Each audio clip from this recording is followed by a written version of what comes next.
পৃথিবীটা হলো একেবারে জন্মের সাথে সাথে দুটো বাস্তবতা তুমি সাথে নিয়ে আসে।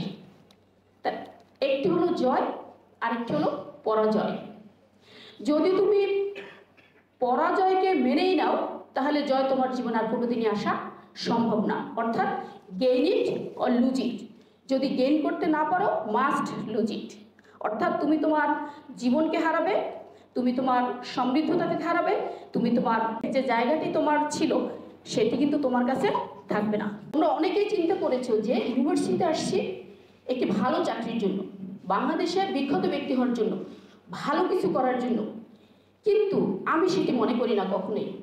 কারণ কি, যারা সঠিকভাবে জ্ঞান অর্জন করে এবং সেটিকে সে নিজের জীবনে কাজে লাগাতে পারে এবং সেটাকে সে একটি টুলস হিসেবে ব্যবহার করতে পারে, সে অবশ্যই ধনী হবে, অবশ্যই বিখ্যাত হবে, অবশ্যই সে পৃথিবীতে আলো ছড়াবে। টাকা ইনকামের জন্য আসছি সেটি যদি মাথায় থাকে তাহলে শুধু টাকাই হবে, কিন্তু তুমি সমৃদ্ধ হবে না। তাহলে তুমি সত্যিকার অর্থে এখানে এসে শিক্ষিত হওয়ার পরেও তুমি দুর্নীতি করবে, তোমার নামে সুইস ব্যাংক অ্যাকাউন্ট থাকবে যে টাকার কোনো বৈধতা নেই, এগুলো হলে কিন্তু এই শিক্ষার কোনো মূল্য নেই। এজন্যই বলা হয় যে টাকা হলে কেউ করে সিন্ধু আর কেউ করে বন্ধু, কিন্তু যারা সৎ, যারা জানে, যারা আসলে নিজেকে জানার জন্য পৃথিবীতে আসে, তারা কিন্তু এইগুলো কোনোটাই করে না। অর্থাৎ তারা করে পুরো জগতের সেবা করে, সেটা প্রাণী হোক, সেটা মানুষ হোক, বা সেটা যাই হোক না কেন।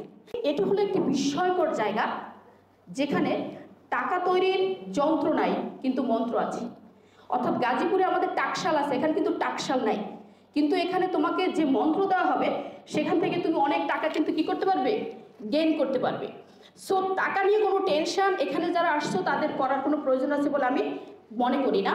এবং উচ্চশিক্ষার যে মূল উদ্দেশ্য সেটি হলো আমরা কিভাবে একজন ভালো মানুষ হব, কিন্তু আমরা এটা মাথায় রাখি না যে আসলে এটা হলো উচ্চশিক্ষার মূল উদ্দেশ্য, অর্থাৎ মনুষ্যত্ব অর্জন করা, সভ্যতা অর্জন করা, সমৃদ্ধতা অর্জন করা। কিন্তু আমরা আগেই ধরে নেই যে আমরা একটা ইকোনমিক সমৃদ্ধি নেয়ার জন্য এখানে এসছি। কমন মানুষ হওয়ার জন্য তোমার জন্ম হয় না, সেটা তো তুমি প্রথমে প্রমাণ করে দিয়েছো ইউনিভার্সিটিতে পা রাখার পরে। অর্থাৎ তুমি যে কমন ব্যক্তি নও, কমন পার্সন নও, কমন কেউ নও, তুমি যে এক্সট্রা অর্ডিনারি হিসেবে জন্মগ্রহণ করছো সেটির প্রমাণ কিন্তু তুমি আগেই রেখে দিয়েছো। তার মানে কি, পৃথিবীতে আসলে আমাদের ব্যতিক্রম হতে হবে, এক্সট্রাঅর্ডিনারি হতে হবে, তাহলেই কিন্তু আমি পৃথিবী মাতাতে পারবো।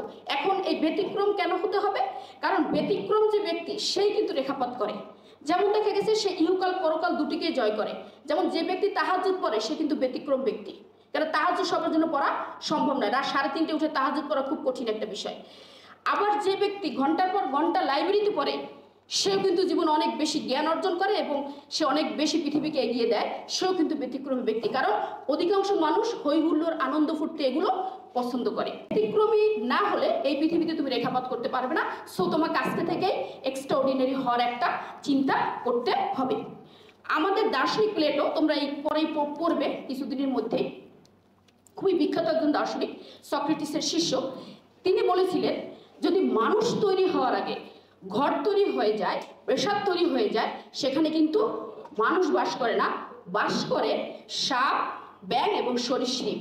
সো তুমি মানুষ হওয়ার আগে যদি তুমি তোমার ঘর তৈরি করে ফেলো সেটা তোমার জন্য ভীষণ ভয়ঙ্কর হয়ে উঠবে, মনে রাখতে হবে।